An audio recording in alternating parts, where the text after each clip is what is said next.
This is a Sage Ventress reminding you that you're listening to Rule the Galaxy.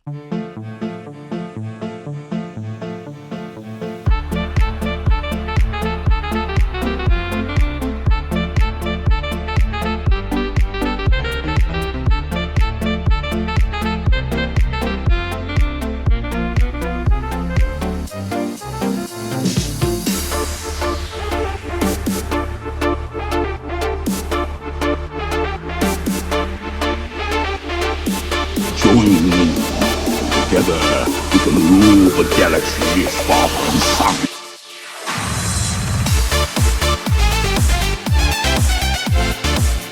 Hey Star Wars fans and Rule the Galaxy friends, welcome back to the April edition of Across the Space Whale Pond.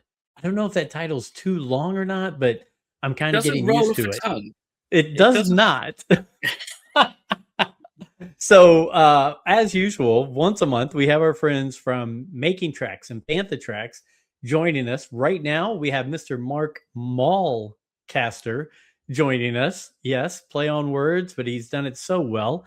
And I'm sure pretty soon we'll have Mr. Mark Newbold joining us. But this is chapter 374 of the Rule the Galaxy podcast. And again, I'm going to try it one more time. Across the Space Whale Pond. Maybe we just shorten it to ASWP or something like that. Anyway, Mark, always great to see you. And I know we were just discussing, we got lots to talk about. So how are things going? Oh, it's going great. Yeah. Like you said, there's tons of stuff that all seems to have come out in a very short period of time. And we're like on that expressway to like May the 4th and then onto like Mando and Grogu. So I think this is when the fun really starts to begin, you know. It was, I know a few months back, you and I were speaking with Mark, and we were like, man, we're kind of just rehashing the old news. We're looking for something to talk about. And in the last week, the amount of stuff for Star Wars fans to discuss is off the charts. And to go along with that, I mentioned it beforehand. Let's start it with some fun and frivolity here. Let's just do some silliness. One, my guys in the Rule of the Galaxy crew have got me into Lego. So oh no, I did the R2D2 Lego set, and it is fantastic. Just a gorgeous Lego set. Yeah, it's lovely, isn't it? It is. And so showing that, so if you're watching on YouTube, you'll get to see that live and in person. And then a good listener and friend of the show, Jason Hatfield, he heard me talking about how my wife said, okay, she helped me with the R2D2, but she wanted to do BB-8. Well, he stopped by the house with a gift, and I know. It's good to have friends, Mark. So we are going to do the BB-8 Lego here very soon. Little time sharing with the missus, right? We like to, she's not the biggest Star Wars fan, but she does like Lego and she likes puzzles. So we've been doing Star Wars puzzles. But last but not least, I went to a toy show about a month ago. Yeah. Yep. And did I show you this already? Nope. No, but okay. I'm looking at one up. Yeah. So I went to this toy show and I saw like 3 or 4 booths that each had the Trapper Wolf helmet. Yep. And I'm a big fan of Dave Filoni anyway, but then because he's a Pittsburgh guy like I am, I'm wearing a Pittsburgh Penguin shirt in his honor today because they start the playoffs tomorrow. But this guy had this still in the box and he said, you know what? I'm just going to get rid of it. $25. Really? Oh, nice. And I was like, 25? Are you sure? Yeah. And he said, yeah. I went to the next 3 booths that had it. And the next 3 booths were 65, 75, and 90. So got that for 25. 25 is an absolute steal. I think, now was it the Trapper Wolf? Or it might have been the Poe Dameron Black Series Resistance Pilot helmet. I got that for £35. When that came out, and because that got reduced quite heavily, and actually that was then what we did with that. We stripped off the paint because for the Rebel Legion, you can't just basically take a Black Series off a shelf and just plonk it on your head. You have to do some modifications. But I thought, well, I don't want to be Poe. So what we did was me and my good friend, it was Jeff Hawley, in fact, who's my XO. I said, can I have a Wedge Antilles inspired Resistance pilot helmet? So I have the Wedge Antilles X-Wing pilot helmet, which has kind of got the green on the side and the kind of black and yellow electrical kind of tape on the top. So we basically kind of transposed that design onto a Resistance pilot helmet, and it looks pretty cool, actually. Nice. So but for $25, you can't complain. So no. And so now I have the Captain Rex helmet behind me. Yeah, cool. And now I've got the Trapper Wolf. So something I never thought I would do is have any kind of apparel Costumes. or helmets, and now I've got 2 of them. Well, dude, this is how it all started. No, seriously, like almost 20 years ago, I've still got it here. Like I can't get it because it's over the other side of the collection room. But I brought the Anakin Skywalker Episode 3 Master Replicas hilt. So not the Force effects, but the actual studio scale prop. Sure. And then I was like, got the lightsaber. I need a belt, because like if I ever want to take it out, you can't just hold a lightsaber. It's got to be hung off your belt. Got a belt. And then jumped to like probably about this time, like in 2007. I'm going to Star Wars Celebration in London, Celebration Europe 2007, the first one they held over in like outside the US. And I'm just like, well, if I've got the belt and I've got the lightsaber and I'm going to a convention, I'm going to need a costume. Yeah. And there you go. So you've got 2 options there, Joe. You could either go down like a X-Wing pilot route, which would be a lot more easy and comfortable to wear, let me just say. Yeah. Or a clone trooper, which is pretty cool. So if you had the choice between the 2, what would you do? Which one would you do? I probably would lean towards, even though I want the comfort, I probably would like to see what I would look like in a clone trooper. Yeah. It's the expense is there, the uncomfortability is there, but I've got the helmet. I'd probably like to see what it looks like on me. So you've got to. Surely that's just one of those things. I mean, an amount of your influence in the community, like over Pittsburgh, surely there's like a 501st Garrison or Rebel Legion base that can help you out. I'm sure we could sort that out.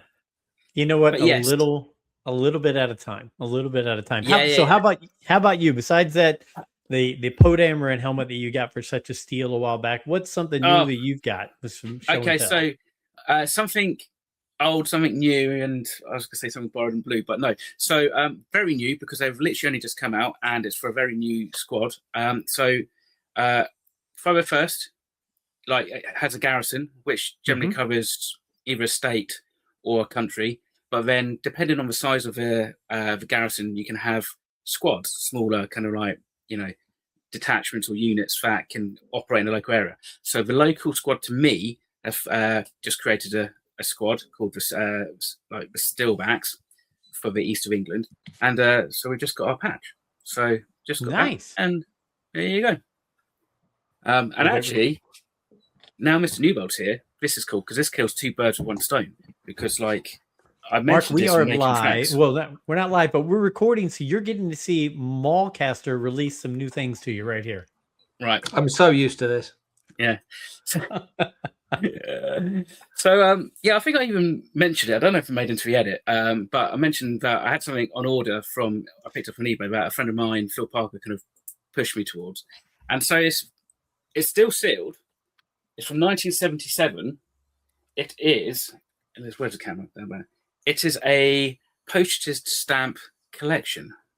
Have you guys ever seen that before? And it's like mint. So this was made by, who's it say? It does say on there. It's in scripts, like another fine product from, is it K.E. Harris and Co. or something, from Boston, Massachusetts. Yeah? No. So, but it's, completely sealed. Like, it's what we'd call like new old stock. So I think, because he didn't want much for it. Like, actually, about 35 quid. So yeah, not too bad. But yeah, I was like, that's quite fun. Let's let's go back. Don't really collect stamps. I've got a few stamps. I think Mr. Newbar's probably got more stamps than I have when it comes to Star Wars. You've I probably haven't got got the Royal that though. Melbournes. That's really nice. It's always a win when you can have something that Mark Newbell doesn't have. It's not very often. And normally I'll go, oh, I got this. And then he'll be like, oh, yeah, I've had that since like it came out in like 1991 or something. So, And, here we are, two gentlemen from UK and a gentleman from the USA talking about stamps 250 years after we were talking about the Stamp Act here in the United States. So there we go. Look at Tying that. history in. Yeah. But I'm Look not a at stamp that. collector. That's really cool. Very cool. yeah, I'm not a stamp collector, but I guess I am now. So, just another thing to add to the wish list. Always something to look forward to. Always something to look forward to. So, Mark Newbold, welcome to the show. How you doing? I'm good. Yeah, fine. Yeah, just chasing my tail as usual. So sorry for being a few minutes late, but yeah, all good. Yeah, just about keeping the wheels on the wagon. I'm sitting here watching, and usually we're going to talk about Star Wars stuff, but I'm this guy with this receding hairline and this nice thinning top part of my hair, and I look at you two with this beautiful heads of hair that you both have. Makes me so jealous. Mark's got the hair. Mine is clinging on, and I will admit this. So we when I was out in Amsterdam with a band, we played a couple of gigs up there, and somebody took some photos from the balcony looking down onto the stage which we were playing. And because the light hit my head, I mean, my head is thinning quite badly on top, but it looked really bad. And so before those photos went out on social media, I had to do a little bit of a Photoshop job and just add a little bit back in because it's like, bearing in mind that I'm the youngest in the band, I've got to kind of try and maintain that, and so. Well, you are the industry professional, so you could touch those up very well. Yeah, Exactly. Semi-professional. Yeah, more of a charlatan, fly by night, but hey, there you go. Well, Mark Newbold, me and Mr. Mallcaster, Yes, as you see, is play on that's words going to there. stick. Yeah, It is. That's for plan. We said there's just a plethora of things to discuss. I mean, we recorded a recent Rule of Galaxy episode, and we thought, well, we're just going to talk about Maul 3 and 4 and get through that. And we got Celebration news. We got a new Mandalorian trailer. We have why won't they let Mara Jade back into Star Wars? We've got Galaxy's Edge, Han and Leia. The amount of things they dropped on us, and that's not even including, as you mentioned, Mark, earlier, new things coming out at the theater to have your popcorn and your drinks with related to Mandalorian. So yeah. I'm going to play dealer's choice. You two are my guests. So what stands out to you? What do you want to start with? What is a topic on that where you're like, I'm chomping at the bit to discuss? Because I've been paying attention to your review shows. I know you guys are way into them all, like we are. We're all enjoying it here in the States. But any topic you want to start with, and we can just go through the list. You guys call the shot. Well, I'll pick a first one and say, what's the date today? We're in the middle of April. Mm-hmm. April Fool's Day was over 2 weeks ago. And I think somebody at Disney pushed the button on that Han and Leia thing in the Disney parks about 2 weeks too late, because there's no way that's legit. That Leia, I mean, it might as well be played by the mom out of, I don't know, Everybody Loves Raymond. I mean, it's just, just not right. And the Han Solo looks, I mean, no, I'm sorry. I'm a Star Wars guy. I'm a Disney. I'm a Parks guy. but bless them, no. I thought the Han Solo actor. Let's call him the actor because they're a cast member, isn't he? Cast member. That's right. Yeah, cast member. Yes. He looked like the kid from the Ted TV series, just with a wiggle. Gosh. You're welcome. Yeah. But yeah, it's going to be a brave thing, isn't it? Like it's a big, brave decision to, and I don't get this, but I understand it actually because, my partner plays Princess Leia in the RL and actually maybe I'm biased, but does a pretty convincing job. You look at the silhouette and everybody knows who it is. Yeah. But it's like the choice of costume as well, because it's like, it's what one of the Disney. It's from a Disney comics, isn't it? Yeah, Yeah, and yeah. actually, to the credit, Karen was like, "Oh, that's a really cool costume. I quite fancy that." I was like, "Okay," but yeah, it doesn't. Surely you just want senatorial A&H kind of layer with the buns, and just if you're going to do it, it's kind of like do it. But would they go with the no undergarments if they went with the A&H? Well, that depends on the cast member. Depends on where in the park you are as well. Yeah, exactly. True. Yeah, as long as there's no water around there, because those senatorial robes are very thin. Yes. Yeah. So I have a question for both of you on this, because can I just say, Joe, before you say, Joe, the guy that plays Hans is not your nephew or anything, is he? We haven't just insulted you. No, it's okay. I just want to check. We're good on that. Pile in. I definitely feel like they had a Disney princess, Disney prince kind of feel, because when you go to the park, the princes all have a certain hairstyle. The princesses all have a certain look about them, no matter grace. Yeah, exactly. So I felt like they had that. But I'm a big believer that going to this park, you want to get lost in that imagination, right? You want to get lost in the non-reality of things. And so I've always been fancy to the idea of the reason it works with stormtroopers, the reason it works with a Mandalorian or something, is because they have the helmet on, and it does look 100%. Like the real character. So one, do we even need the true? Chewie's great because it looks like Chewie, and those people have helmets. But do we need someone to look like that Disney prince or Disney princess of the actual characters? Go ahead. Go on. I was just sorry to jump in. I'll make one little caveat on that, is that when they cast the girl who was Rey, she really looked like Rey. She did knock it out. Yeah. So they are out there. Okay. So that's a good point. But the other thing was, if they would have done this in 2019, would we look at it differently? I got another one. Sorry. If Star Wars Weekends was still going on, right? Yes, and those two got up and started doing that, we'd love it. Yep. Right. Yep. But it's in Galaxy's Edge, which is supposed to be, it's supposed to be like, well, Mark uses a great phrase all the time, canon adjacent. I think it's a great phrase. It's supposed to be kind of canonical. Well played, industry professional. It's supposed to be sort of sitting next to what's really happening.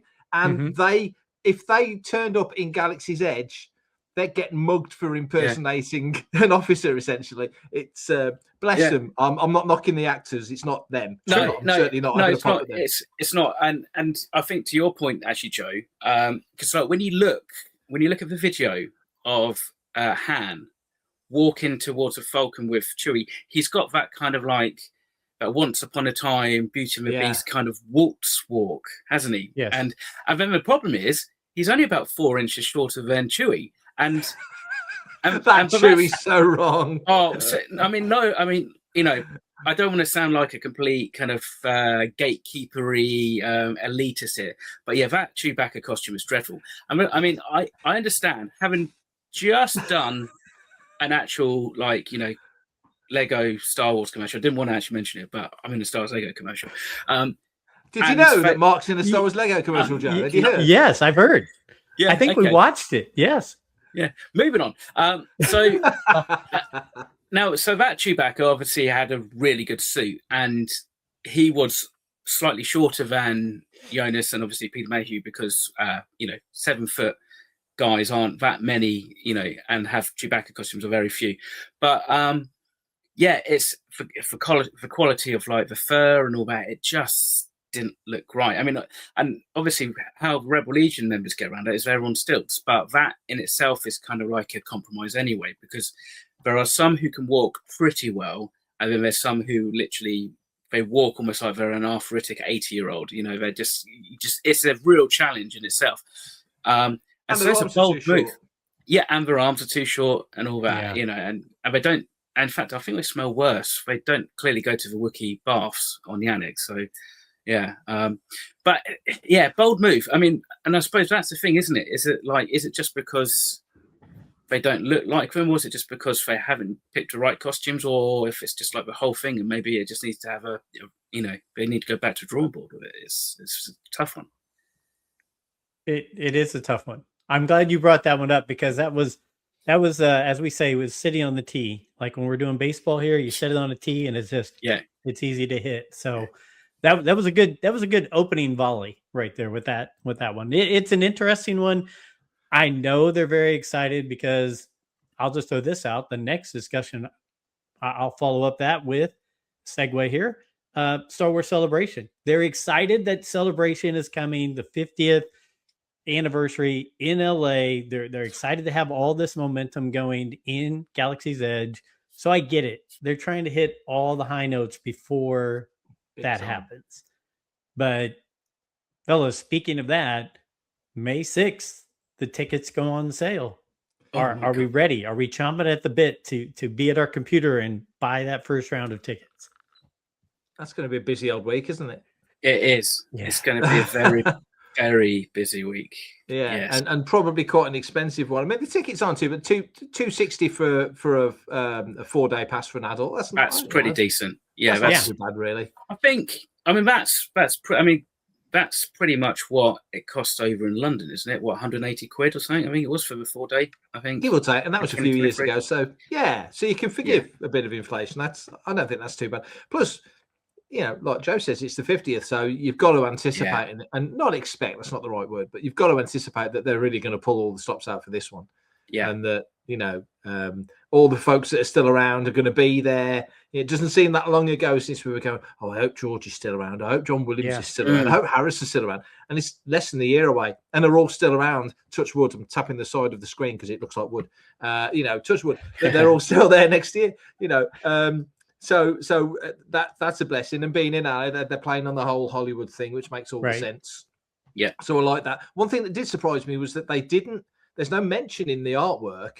And just one quick thing on the artwork. A lot of people last night were saying, oh, that looks like AI. That looks like AI. It's not AI.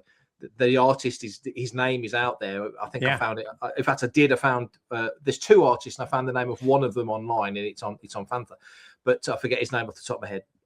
But they didn't mention the 50th. That really quite surprised me that the 50th wasn't mentioned in the market. We've got a year to go, so it'll start coming up more and more. But you make a great point, Joe. The parks thing. That yesterday with the trailer coming out, now the tickets are announced. May the 4th around the corner. Lots of things are. There's a momentum starting to build. We're in the middle of mall. It's starting to get there now. There's definitely an excitement level. The shows that we've hosted recently, you can tell the excitedness just in our little group, the core group of our Rule of the Galaxy. But then the chat is crazy. How many people are joining in and chiming in with thoughts and ideas? We just started a Discord. I think I sent you guys a link. If you ever do that, I've never done Discord before, but it's a fun place where people are just throwing out ideas about everything. And it's, fan friendly. So we have little chats on there on Lego, Black Series, all the different things like that. So, but you can feel the momentum. And one of the things we discussed was, do you guys think the momentum is there from where we are now to that finish line next year with Starfighter and Celebration? Is it just guys like us in our wood basements doing podcasts, or is the general public catching on to this momentum that's out there? Well, so funny enough, and actually, I don't want to jump over and talk about it, but just because I've got it up next to me. So the final Mandalorian Grogu trailer obviously was released 7 hours ago. Okay. It's currently, because it's just gone up by 672 likes with only 86,805 views in 7 hours, which isn't, I don't think, particularly a huge amount for a Star Wars trailer. Spider-Man had 750 million in 24 hours. Yeah. So without talking about the actual trailer, because we'll get onto that, and it's a tough one. I think we need to ask that question again on the 23rd or 24th of May. That kind of once the film's out, because it is. I mean, when I watched the trailer, I was just like, this almost feels like an answer to the fact that we've all been a bit critical about actually if the story's a bit vague from what we've seen so far, and there's not really been a proper trailer and stuff. But it might just be, like I said, for part of the plan anyway. So yeah, I guess we're going to have to wait and see. That's my short answer anyway. It's a weird one with that. I know we're skipping on topics, but with that trailer particularly, to me, I wouldn't want to stack. I like the trailer. Don't get me wrong. I enjoyed the trailer, but I wouldn't want to put that trailer next to a trailer for, I don't know, Empire Strikes Back or Attack of the Clones or any of those films. It doesn't sit in that space to me. If it was sitting in if I was putting it in a folder on my computer right now, and I had to choose a folder that it was going in, it would be going in the television folder, not the movie folder. It still feels like that to me at the moment. But the CinemaCon thing was yesterday. They showed the first 15, 16 minutes, and an early word of that is pretty good, and that a lot of what we've seen is just from the first 15 minutes. A lot of what we've seen. So we've not seen so much of it. It almost feels, without knowing what happens, just reading a couple of things, it almost feels like Mando gets given a mission or two, and then it's like, boom, here he is on this planet doing this, boom, here he is on that planet doing that, and it's almost like a boom, boom. In the first episode when he went to Grief Karga and they have the whole bounty hunters guild, and he had all the shit, and Mando was going to take all the shits because he knew he could do them all himself, and Grief's like, I've got to share them out a little bit. I can't give them all to you, even though he knows he would probably go and do them all. That vibe I got was it's going to be a bit like that. Him just going, boom, got that guy, boom, got that guy, boom, done that mission. Because he's that kind of bounty hunter, isn't it? So I'm really hoping that there's more beyond that. But if there is more beyond that, then they're absolutely insane for not at least giving us a hint of, guys, don't worry, you've seen nothing yet. There's more, there's this, there's, that's where I think they may have fallen short. Unless, sorry to keep talking, unless, I don't know, Han-Luke and Leia turn up or something, or there's something so mind-blowing that we see a trailer and we're like, oh my God, have you seen Mando and Grogu? Oh my God, That's kind of like some of the rumors, like, are completely unfounded. And it's, kind of like, is it speculation or wishful thinking, or does somebody actually know something? But somebody, like, there's been people saying online, like, oh yeah, Favreau's going to basically do the big three in the Falcon cockpit. And I'm just like, I mean, and that's the kind of thing you hold off. You don't show that. But I'm just like, how would that even work? Like, I don't even see it, that is, to me, feels really wishful thinking. And also kind of like wishful thinking with like sequel, kind of like vengeance, like, tinged around it a little bit, because we didn't get it in the sequel trilogy. Also, Favreau's going to just kind of completely go off on a complete tangent, and we're going to have Mando and Grogu fly in from one side and Razor Crest, and the Falcon's going to go like, cross the other side of the screen, and Han's going to turn to Leia and go, I thought that ship blew up. I don't know.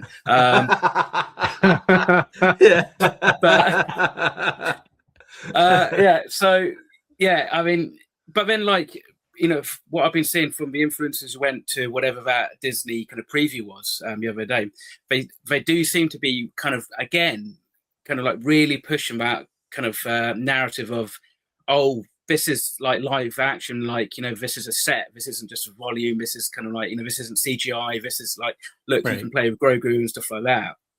And that seems to be the kind of like the narrative behind a lot of that stuff as well, which I think is quite interesting. And I guess that's to your point, Mark, is that maybe people are just thinking it's just 4 episodes of like a TV show squished together, cut together, and chucked out onto like a big screen, which so it's not be. It's the live action version of the Clone Wars movie where they said let's just take 4 episodes and merge them together. I'm going to throw this out here, that one of the main reasons that Mando took off so much was, I'll use my household for example. My wife is a distant Star Wars fan. She puts up with and deals with my obsession of Star Wars, and she likes it because of that, and she'll watch pretty much everything in live action with me. She's still not an animated. She's not going to jump into the Clone Wars or Rebels, even though I told her you'd probably enjoy some of it.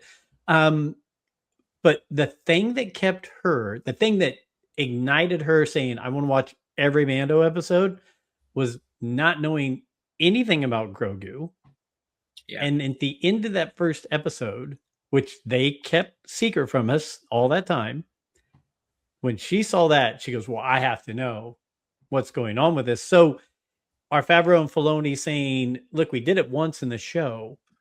Now we're going to do it in the movie. We're going to give you all these little teasers because we saw little bits about Mando and it was all action and it was shooting and it was flying and but we never saw Grogu in the previews or the sizzle reels or the trailers. And we didn't know about it until we got our behinds in the seat, sat down on Disney Plus and watched it. So could they be pulling this on us as well? With one of those things you're talking about, to where they're not going to let any of us know. We're all going to leave and go, whoa, I cannot believe they just added that in, or post-credit scene or anything like that. I would love that, but I think the marketing department would have kittens because it feels I totally, and I think that is such a clever analogy actually you've just made, because I've not considered that we had this happen 7 years ago with TV. Yeah.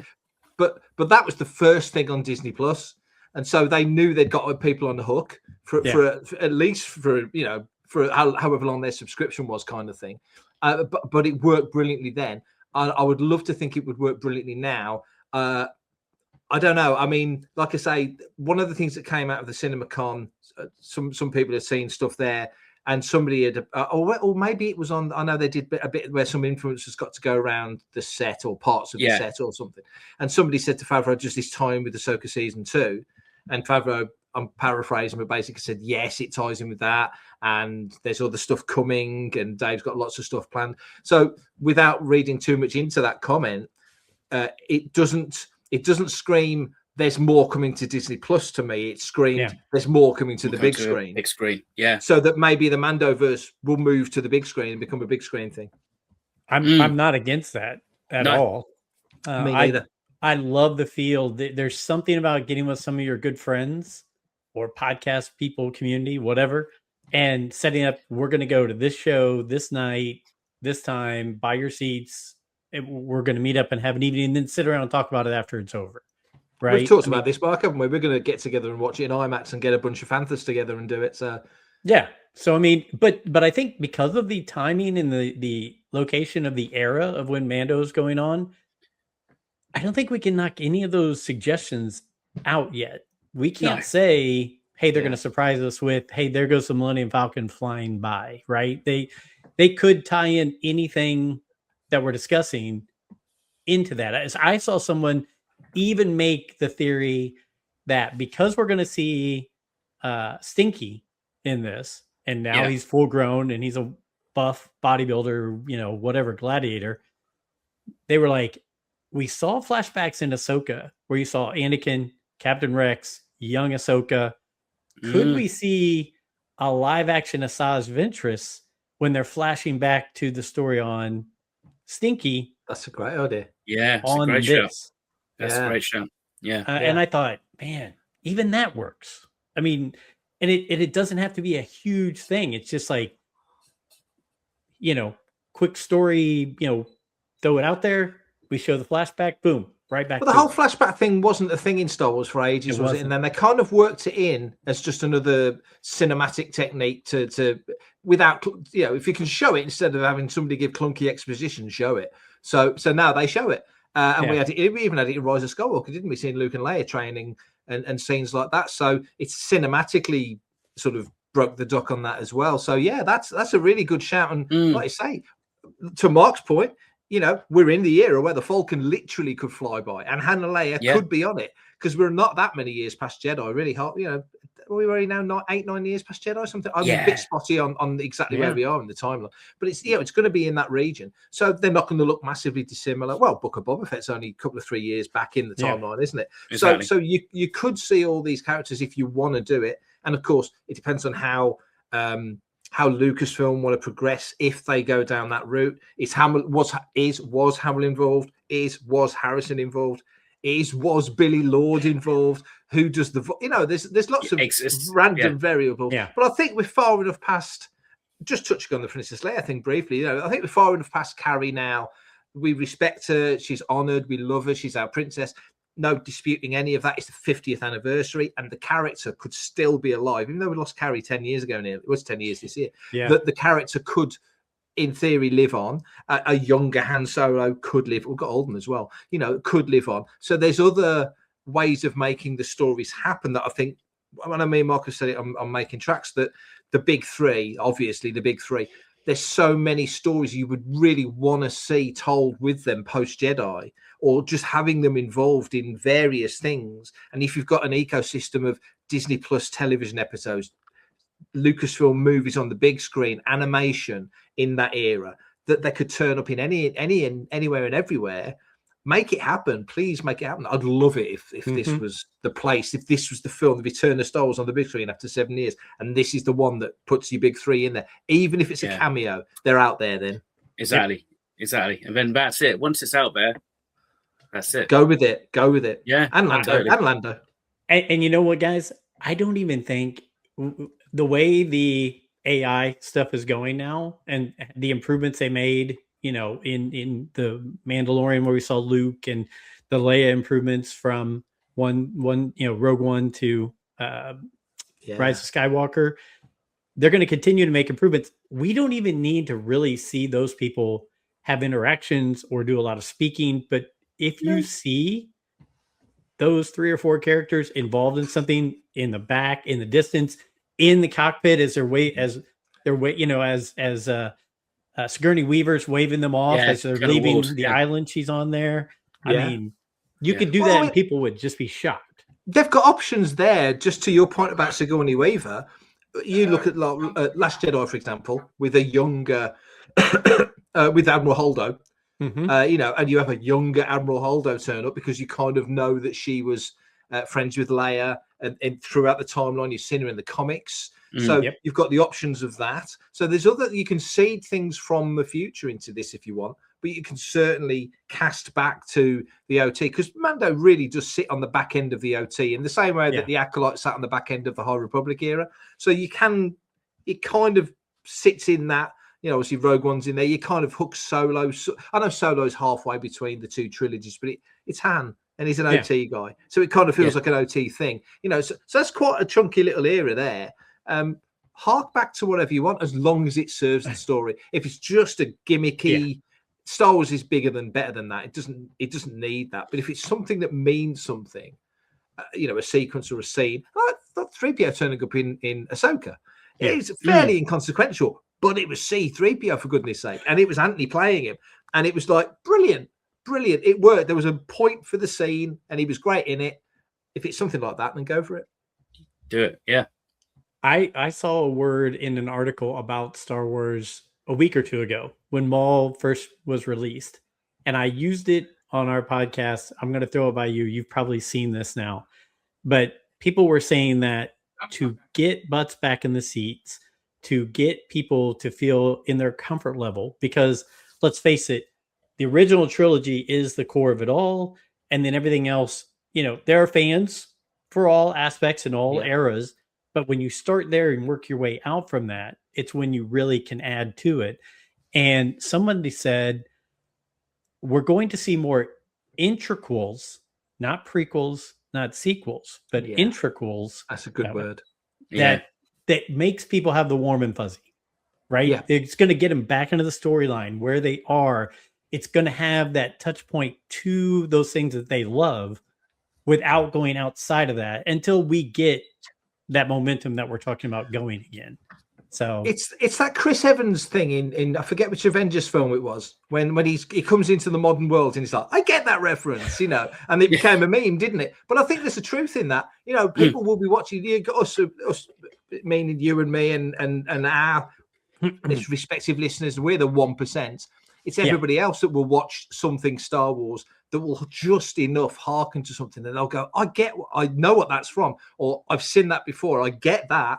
And just enough of that without smacking you around the face with it, because that annoys us when things have to be explained and overly explained and just exposition. It's boring. It's boring. It's nice when you can do flashbacks and show it, because we've got a visual hook for things then, and it's, oh wow, we saw Leia at that point, or we saw Luke at that point, or whatever. But Yeah, I think if you can just touch back to those things, integral is a great word. I need to Yeah. remember that. I like that. I think it was, I don't know. I get Google alerts for anything related to Star Wars because I just want to make sure I don't miss anything. And it came up in an article. I apologize to the author of that, but I like the word. I stole it. I apologize. It is a great word. Yeah. It is. So I know we'll talk about Maul in quite depth here in just a minute. And I think we've got 20 or so minutes left before Mr. Newbold has to run. One of the things that I brought up to Mr. Maulcaster was here in the States, the Mara Jade backlash has been like, I cannot believe how much people are talking about it, all because of one comment that Timothy Zahn and who was the other? Claudia Gray said, nope, we were told hands off, don't touch. Look, I'm fine if they never bring Mara Jade back, because in my world, in my Star Wars, she's just as key part as so many other things. And she was a great character, and I love that part of the story. The Zahn trilogy, the original Zahn trilogy, will always stand up there as some of the highest Star Wars to me. But do you either one have an idea, like what would make them not want to bring her in? And what is there something that's like, if we do, then it opens up this, or if we do, it really tears down this? I know someone mentioned, well, maybe Shin Hati, is that how I pronounce her name? I forget. Yeah. They were like, some people are thinking, well, maybe they're going to make Ezra and her be kind of like Luke and Mara, right? And that's the storyline we want to follow down, instead of rehashing, bringing old Luke in and all this stuff. But is there anything standing out to you that would really keep that from happening? Because we have 30 years between Jedi and Force Awakens to where you can fit an entire story in there. Yeah. Well, story-wise, no, I don't think so. I mean, at this point, like this, yeah. I mean, what Luke kind of goes off to find like the Jedi, like the first Jedi temple, basically, doesn't he? And other Jedi artifacts. So who's not to say that he meets her along the way? And I suppose it comes down to that question of like, how faithful do we want to stick to the Mara Jade of the EU? Like, do we like, is it the Mara Jade, like, you know, at the basic levels of a name? Is it the kind of, you know, the aesthetic, i.e. the red hair and the green eyes? Or is it the fact that she's the Emperor's hand? Because I think the more the Emperor's hand aspect probably is what makes it a little bit harder to maybe tie in or weave in a little bit, because again, it's just retcon, isn't it? It's just going to be retroactively fitting her into everything. Or is it from a, I don't know, could this literally be just one of those things that, because we all know that George really didn't like the notion of Mara Jade or Luke getting married. If this was one of those things that is just like kind of, it's just known in Lucasfilm or something, and that actually, like one of George, like if like, you know, George had a request, like a list of like things don't do with Star Wars. One is don't bring Mara Jade in. That got ripped up on day one, mate. That did. I mean, it probably did.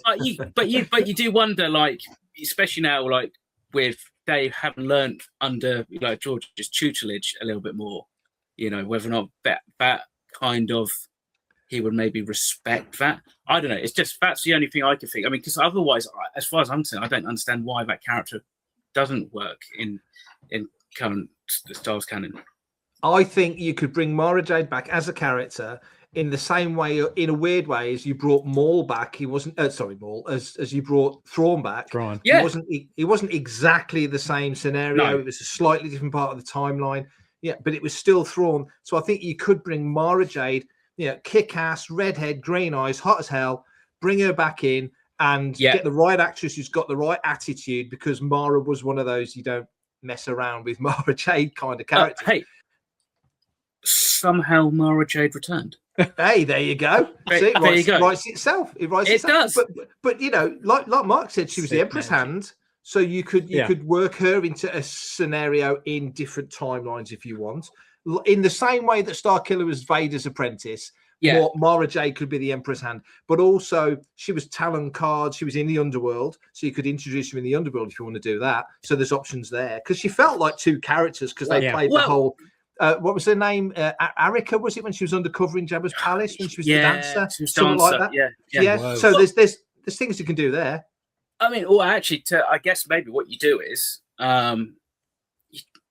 she's not necessarily the Emperor's Hand as such, but maybe she's just another Inquisitor because, like, we don't know how many there are. They just make, when you need a dark side kind of like Force like user, you can't use Vader all the time. So what do? You create an Inquisitor. So she could have been an ex-Inquisitor. But I think because that character was so monster popular, kids now don't remember how popular Mara Jade was in the 90s. It was Darth Vader, Boba Fett, Mara Jade. They were the three main characters in the 90s. And obviously Vader and Fett are still right up there. And we've had so much stuff since then. But Mara Jade is like a 90s relic. But if she came back, I think it feels like a character that's got a lot of I was going to say a lot of legs. We know she's got nice legs, but a lot of mileage in the character. I think there's things you could do with a character like her. Yeah, because she was connected to Lando, she was connected to Luke. There's lots of connections between, and it doesn't have to be the same characters she connects to. I think actually that's the thing is I think probably I wonder if we would have got her now if she hadn't have been Luke's wife. Yeah, I think we would. If she was just like his foil. For which she kind of was really up until that Hand of Thrawn duology, and then suddenly, let's just get married. I mean, that's how it felt to me anyway. It felt really kind of like, bear in mind that she was shacking up with like Lando because she was wearing this, like capes and like jewelry, like necklaces or something, and Luke was getting all jealous and stuff. Yeah, gosh, it was a soap opera for a while, wasn't it? It kind of a little bit, But that's the thing is that you just strip it off, and it's like that doesn't need to happen, and then then I guess relatively everybody's happy. But that's the thing; it doesn't matter what you do. Like some people will almost expect if you bring Mara in, she's got to be exactly the same as what she was in the books and stuff. And then part of that's down to how you've read that text anyway. Because we didn't get a live action version of it, so we have no. Well, we had Shannon, didn't we? We had Shannon McRandall for a while. She was Mara as like Mara for the customizable card game. She's the cipher cards and the insider cover. I think a good one would be the young lady who's in the Jumanji movies, and she's also in the Karen Gillan. Yes. She would make a good Mara Jade. She's feisty. Mara's full of spit and vinegar, and she's just that kind of character. So I think there's room for a character like that who's capable and we're happy to argue with the bosses as well. Because there's too much deference sometimes in Star Wars. I like it when they're kicking back a little bit. Yeah. Go ahead, Mark. I was just going to say, well, actually, could she be like after Grogu? I don't see those two together. I mean, the size difference alone would be just ridiculous. So. It's not quite what I meant, but well, I mean, it's. I think stranger things have happened. Disney, and later on George has said, the Force is female, right? And we've talked about strong female characters. Let's face it, we have Ahsoka, we have Leia, we have Hera, we have a number of really good. But half the cast of Andor. Yeah, exactly. I mean, does it hurt to continuously add strong female characters? Because gentlemen are always going to like this show, whether there's female characters or not. If you add in some strong female characters that more young ladies maybe grow up saying, I want to be like her when I grow up. Totally. I don't see a problem with it. So no, and it's another one of those. Like I say, it's another one of those characters. That's why I wish they'd done an X-wing series because I wanted to see Shara Bree come from the comics on the Marvel comics and just run a bit of maybe not the Dark Lady story. I wasn't mad keen on that, but the whole Shara being an Imperial, love that. And so the whole thing with Luke and blah blah blah. So you can transpose the. It's a bit like they were, I'm going to talk Star Trek for 10 seconds. They were going to do a Star Trek TV series, and basically Riker and Troy were sort of modern versions of Will Decker and Ilea from the motion picture, the relationship, and they sort of transpose the things together. And so you can take the archetypes of the characters and just put different characters in those roles and play with that. So, but. Well, I shouldn't have taken us down this rabbit hole because we only have like 10 minutes left of time with everybody, but we have to hit on the first 4 episodes of Maul and where it's going. I'm going to throw it out there that 1, I've loved every second of it. 2, the visuals are fantastic. Yeah. And the music that they're adding back in, where it's great music already, but then the touch points to the Phantom Menace, Attack of the Clones, Revenge of the Sith, in key moments of the movie. Smart. And then you see little things related to Batman mixed in. You know, there are actual scenes that are like almost direct takes out of Batman movies, the Christian Bale trilogy right there. But I've loved it. It's one where I have no clue where it's going. Obviously, we know Maul is alive at the end. Outside of that, where's Lawson going? Where is Devin going? You know, and they've made some really good characters. They're getting in depth with family stuff and emotions to go along with the underworld and the new, the new empire. So some overall views, some things you've loved, some things that you're like, you have questions about. Hit me with anything you've got about Maul. Oh, damn it. Hey, your name's on it. Maul casted. Yeah, Carl, got to defer to you, haven't I? Yeah, fair enough. So, I mean, yeah, I kind of agree with you. I think it's the best animated show that we've had for a while. It's because for me, it hits at the right note in terms of like the maturity, the pacing, and that. And I think actually, like talking about speculation anyway, without kind of getting into like future episodes of that, but I think this first season is going to be fairly kind of small and contained. Like it's a fairly kind of like, contained pretty much all on Janek, so to speak, and like the single storyline.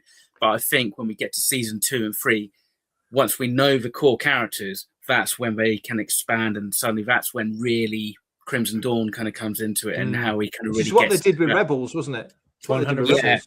Yeah, kind of start off small, and then you've got room to expand. But I mean, like visually, oh my gosh! And seeing it in HDR the other day, I was just sat there watching it. I was going, they've done it really well. Where the blasters and the lightsabers are the brightest thing on the image, and everything else, even the headlights of like the ships and stuff, are just about 15%, 20% lower, and it just means that every time Maul brings his lightsaber out, it's so intense.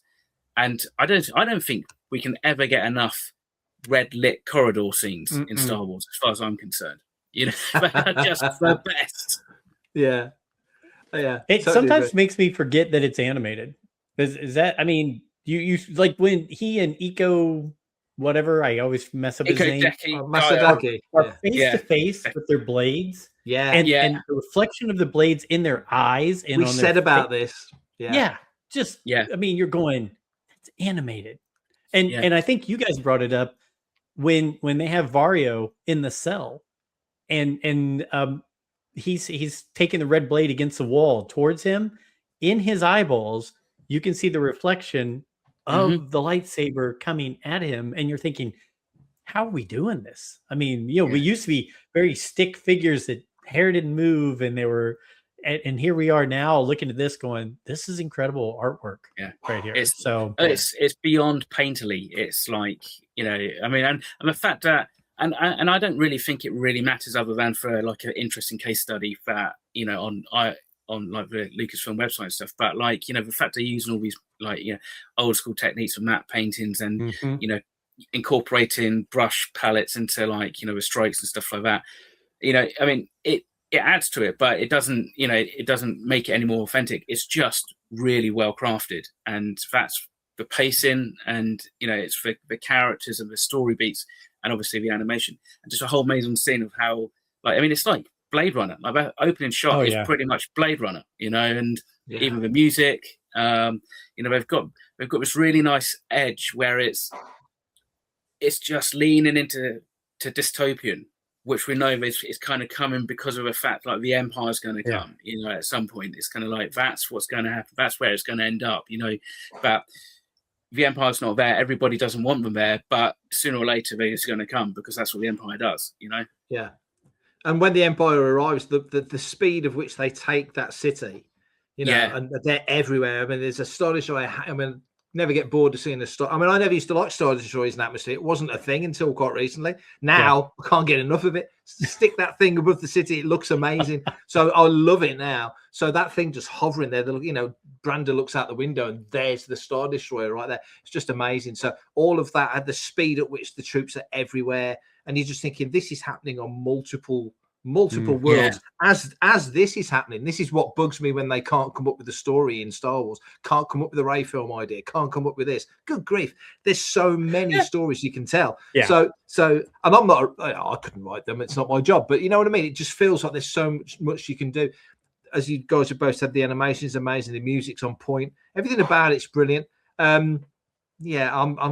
I'm really digging this. I mean, I love Bad Batch. I really loved the Bad Batch. I thought they nailed. I mean, D. Bradley Baker's a Star Wars legend anyway, so he just owns that show, and everybody else involved in it was Michelle Ang was brilliant. Everybody was brilliant.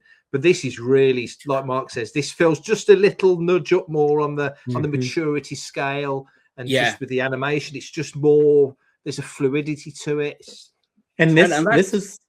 Go ahead, Mark. No, I mean, no. I was going to just say, and that'd be interesting. Will be to go back and actually rewatch something like Bad Batch and that, and just see how contrastingly different we are. Because I watched episode 3 and 4 of Maul, and then I was like, well, I'm on Disney Plus. I'll carry on with my Mandalorian rewatch before the film comes out, and I started watching that, and it was the first episode of season 2. And he's walking through the underworld thing, and it took me a second to kind of go, oh, this is a Mandalorian. I'm not watching Maul, because it just looked so kind of like aesthetically kind of with like all the graffiti on the walls when he's going and I was just like, oh yeah, this is actually live action, this isn't animation, which is kind of like a compliment, I guess, to Maul rather than to Mandalorian. But you can already see this has got awards. I know it's not the point of the show. It's got awards all over it, isn't it? Yeah, and Sam Witwer is just like, the man is just, I'd still kind of do regret, and no disrespect, but I kind of regret that they didn't actually use Sam as a live action version of Maul in at least Solo. I kind of think that he could have done a good Maul in live action. Could have done both. Yeah, I think so. Yeah. Well, and so that is one thing that brings me. We were just discussing in The Mandalorian what all you can put in there. Well, the same with this, because you could put the Crimson Dawn, you can put Kira, you can put what's the gentleman's name who ran? Yep, you could put him in there. It's in that meaty part where there could be crossover to other storylines that were going on at this time. And you imagine getting Amelia Clark back, or getting any of those guys, might be amazing. I mean, but to that point, wouldn't she be? Look, wouldn't Kira be? Because this is like the first year after, like the Empire's taken over. So wouldn't? I mean, she true. probably. That's probably. I mean, still on, she's on Corellia. She could, but she'd be on Corellia. But also, she'd be kind of. Oh, well, I guess she could actually. What might be interesting is she'd be a similar age to Devon. So therefore, could do a whole scrum wrap thing. Yeah, totally. That's there's true. Tons of opportunities in there, completely. And I mean, that's what Star Wars fans really want. I mean, we want a great story on its own, right? Like Starfighter, they keep selling it that it's going to be its own story, its own thing, whatever. Fine, that's great. I'm looking forward to it. But the ones where you can tie in, again, the things that we already love and make them fit, right? I mean, that's one of the things I think Lost Stars, that book, did so well, was it was a story about two lovers, right? Like two kids that became lovers, but they tied in everything around it to make you feel that comfort of Star Wars around you. And I think Maul has a chance to do that, because we've got things that are going to lead us to Rebels, to the Solo movie. All that can be based right here in this series. So I'm really excited about that. Yeah. And just quite outside of that, because we're in the same time period as Bad Batch, and they're in the underworld, so they could turn up. But also above and beyond that, obviously, at the end of episode 4, you see, what character was it? Marok sort of kneeling in front of a hologram, and it's like, is that Vader? Is that the Emperor? Who's he kneeling to? Grand Inquisitor, Could be Inquisitor. Yeah, I thought Grand Inquisitor. So it could be any of those characters. So they've teased you really nicely. But the point is, it could be any of them. It might not be any of them, but it could be any of them. And so you've got options there as well. It could be Mara Jade. It could be Mara Jade. So one thing that was brought up on a recent Rule of the Galaxy, and not that we, like you said, we don't want to do cameos just for the sake of doing cameos. No. But here we go. But does it make sense by the time we get finished with season 2 or something, even by the end of season 1, does a certain black costumed gentleman show up to maybe knock back Maul, who is doing his underworld things? Is there any kind of backlash now from Darth Vader? Does Darth Vader turned make up an in appearance Rebels, didn't he? Yes. And he doesn't have to be the big baddie because we have all that established with the Inquisitors, with Maul, with everything that's going on, all the underworld people. Yeah. But does it make sense to where we know, I mean, at least to the people who pay attention, you know, like you mentioned earlier, Starkiller was his apprentice, right? Does that not become part of the story, and Maul is that, or is he looking for that apprentice? I'm just throwing out things because it came up on our show. Yeah. Are you thinking this could be the place where Starkiller becomes canonized and Whitwer plays 2 roles? I mean, that would be kind of brilliant if he did. I like that. I could see Vader. I could totally see Vader turning up. We had that back in the day when you had Star Wars Tales. You know, when you had Vader and Maul, that one, and everyone was just raving about it because we thought we're never going to see that for real. And here we are. We now know it can happen, and we've got to show it could happen in. So, bring it all on. Well, in Rebels, when he knew Vader was coming, he said, "I can't face him. I've got to get out of here." Yeah. So does he already know that from previous thing? Or yeah. Or that's even Mark, you have to break away. So I didn't want to keep you. I just looked at the time. I do need to shoot, but you've really got my brain juices. You squeezed my mind grapes. Yeah, that's not a great vision, is it? Not really. No. And now, life will be boring after this moment. Talking to you guys. Well, all I know is the countdown has begun because it now is in. The tickets are in front of me. Celebration is in front of me. Our Rule of the Galaxy crew is already talking. And I can't wait to spend an evening near a bar or a pub and us having a drink and actually meeting up face to face and me getting you some Rule of the Galaxy gear for you to wear and things like that. So I can't believe it's countdown for a year as my dog barks at me in the background. Anything you guys want to close up before we go? Anything you want to hit before we close down this shop? Yeah, so Mando and Grogu final trailer. It's got 716 likes now, and it's ticked over to 108,321 views. Okay, is that the StarWars.com one, the Star Wars one, or is it Disney? Which one is it? That's Star Wars on YouTube. Okay. Yeah. It'll be fine. It'll be fine. I'm gonna go and see it at least 3 times. It'll make money. Don't worry. There you go. I'm planning on double digits. I'm planning on double. Yeah, well, like I did for the sequels and that. I'll do double digits, I reckon. Because he's an industry professional, Joe. See, he knows that there's 13 different types of ways of watching it. Well, that's just it, and especially with Disney now bringing out their own version of IMAX. What was that? Infinity, whatever it was. Yeah, so was it Infinity Screen or something? Ooh, just cheeky. I know, cheeky beggars. We're, remember this day because in 5 years' time we'll be like, do you remember when Disney brought out like Infinity for like basically so they could get one film like to beat Dune at the box office? That's what it's for. You know? Come on, The Devil Wears Prada 2 is going to beat Dune 3 at the box office. That's no threat. It's just the fact they've got the IMAX screens. I'm not even going to see Dune 3. I watched the first 2. It didn't do anything for me. No. Beautiful. They're lovely to look at. Yeah, they're lovely to look at. I mean, I'm especially watching this one because obviously Denis Villeneuve will go on then. His next project is Bond 26. So, okay. Yeah, we're watching this with great interest. Yes. You got it. You guys are the best. Anybody watching, listening, go check out Fantha Treks. Go check out Making Tracks. Subscribe to them. Follow them. Mark and Mark are just two great guys. I love spending time with them.